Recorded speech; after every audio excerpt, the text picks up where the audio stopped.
Someone was anchored right next to them that night.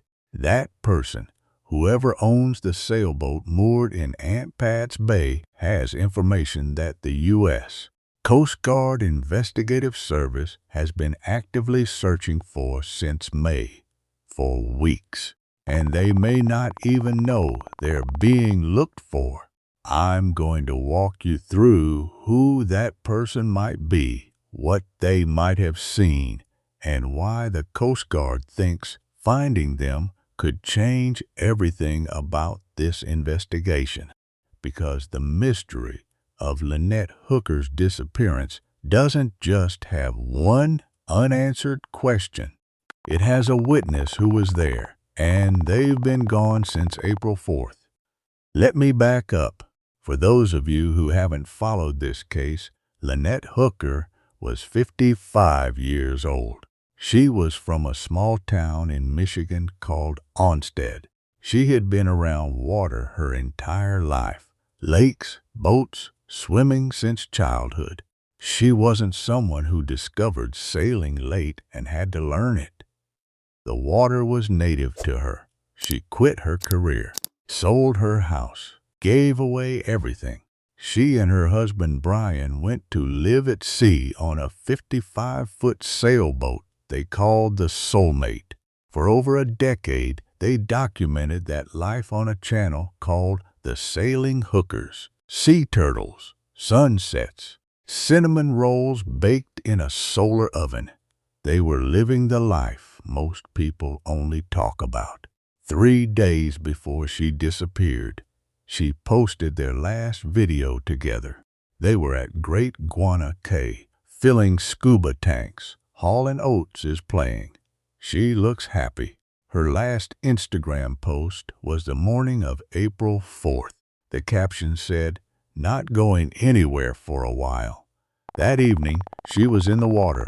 Now, here's what everyone knows about that night. Her husband Brian told investigators a story. Around 7:30 p.m., he and Lynette got into their 8-foot dinghy at Hopetown.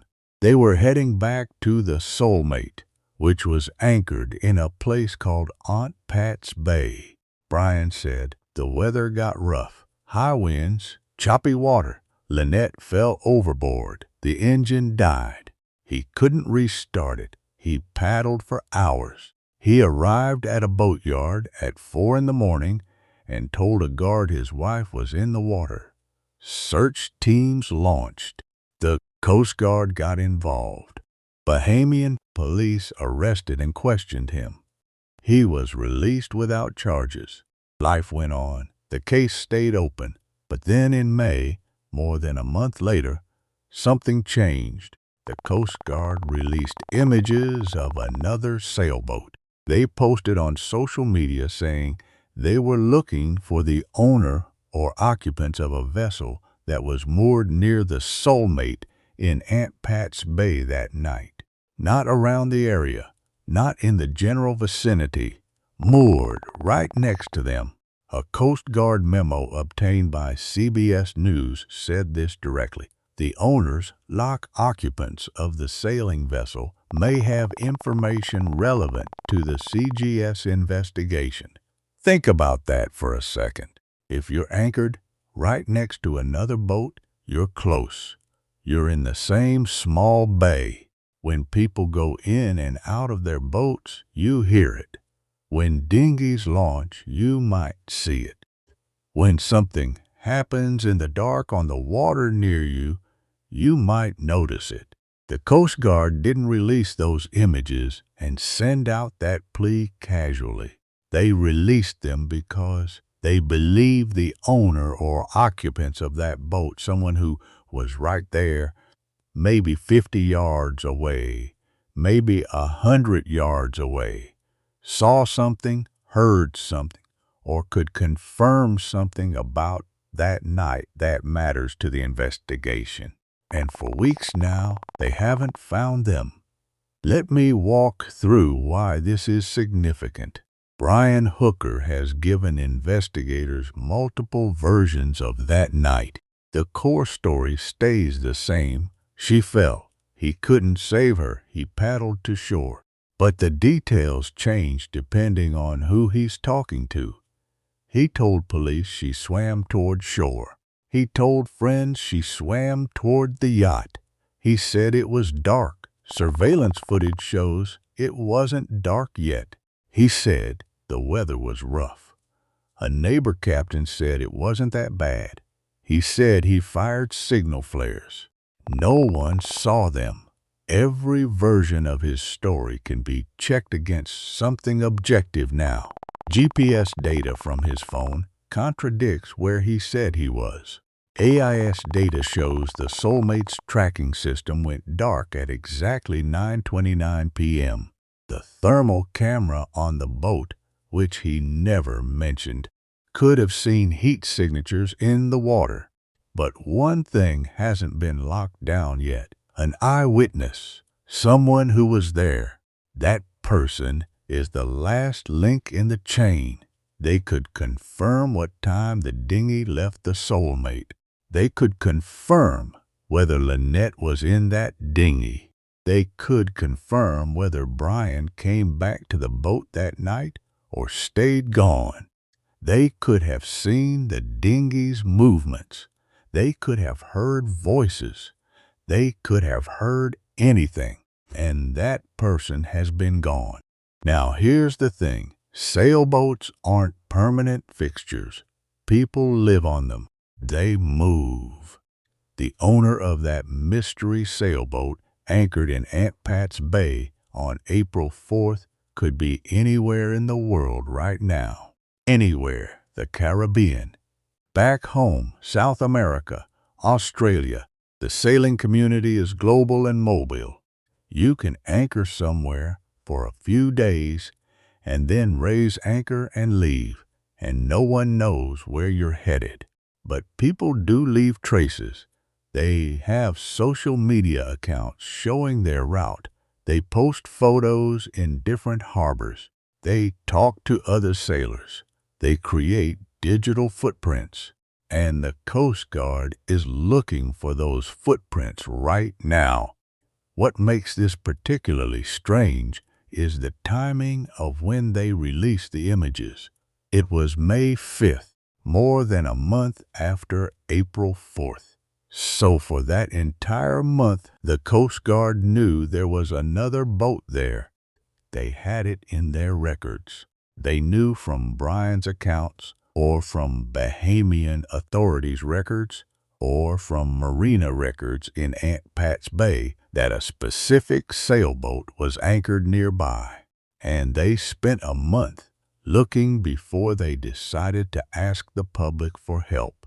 That tells me they tried to find the owner first using their own resources. They looked through records. They checked registrations. They asked around among the sailing community and the Bahamian authorities, and they came up empty. So by May, they had no choice. They went public. Let me tell you what that person might have seen or heard that night. If they were anchored close enough and in a small protected bay like Aunt Pat's, boats are close, they would have heard the Soulmate's engines that day. They would have heard movement on the water. They would have known roughly what time the dinghy launched in the evening. They would have heard it leave. The dinghy has a small electric motor. It's quiet but not silent. In still evening air in a contained bay, you hear these sounds. If something went wrong near them, they would have heard it. If there was a splash, if someone called for help, if there was panic on the water, if the dinghy came back to the Soulmate later that night with different conditions than when it left, they would also, if they were on deck or near a window, have had a view of the Soulmate itself. They would have seen whether Brian returned to the boat, whether he stayed out on the water all night as he claimed, whether the boat showed any signs of activity that contradicted his story. A person anchored next to you is a natural witness. It's not intentional spying. It's just proximity. It's just being there. And that person has been gone for almost 2 months. Now let me talk about who that person might be. The Coast Guard released grainy images of the sailboat. It's a white vessel, maybe 35 to 45 feet, with a blue canopy. That's a common configuration. Thousands of sailboats fit that description. But the specific vessel that was in Aunt Pat's Bay on April 4th is unique. It has a history. It has a VHF radio registration. It has a hull number. It was in a specific place on a specific night. Finding it is a matter of cross-referencing. The Coast Guard has access to marina records. They have access to AAS data from boats that broadcast their position. They have access to satellite imagery if they want it. If they can't find the boat through official channels, it's because 1. The boat doesn't broadcast AIS. Some boats don't. It's optional for smaller vessels. 2. The boat is registered in another country, not the United States, and the Bahamian authorities haven't been forthcoming with records. 3. The owner deliberately went off the grid after April 4th. Or 4. And this is the most likely explanation. The owner has no idea the Coast Guard is looking for them. They posted an innocent video of their vacation on Instagram. They came back home to wherever home is. They went back to work. They have no idea that a woman disappeared from a boat moored next to theirs and that federal investigators want to talk to them. That person could be a retired couple, could be a single sailor, could be a family, could be people who were just passing through. The Caribbean is full of sailors who anchor for a few days, resupply, and move on. It's the lifestyle. You don't follow the news religiously when you're out on the water for weeks at a time. So, the Coast Guard put out those grainy images and asked the public for help. And if you're in the sailing community, if you post about sailing on social media, if you follow sailing channels, if you're part of sailing groups on Facebook or Reddit or any other platform, you might recognize that boat. You might have seen it posted somewhere. You might remember anchoring near it at some point. And that's where the algorithm of this case gets interesting. The sailing community is tight but global. People know each other across continents. They recognize boats. They remember encounters. Someone, somewhere, probably knows whose boat that is or has a pretty good idea. And they may not have made the connection yet to Lynette Hooker because they didn't know a woman disappeared in the Bahamas that night. But they could. Here's what I think is important to say directly. The Coast Guard has not indicated that the owner or occupants of that sailboat are suspected of doing anything wrong. No public statement has suggested they're complicit or involved. The Coast Guard just wants to talk to them. They want their account of that night, what they saw, what they heard, when they heard it, what time things happened. Simple witness information, but that information could matter a lot because right now, everything investigators know about the hours between 7:30 p.m. when the dinghy left Hopetown and 4 a.m. when Brian arrived at Marsh Harbor comes from Brian himself or from electronic devices he carried, his phone, his watches, the boat's AAS system. Everything is either from him directly or from devices he had access to.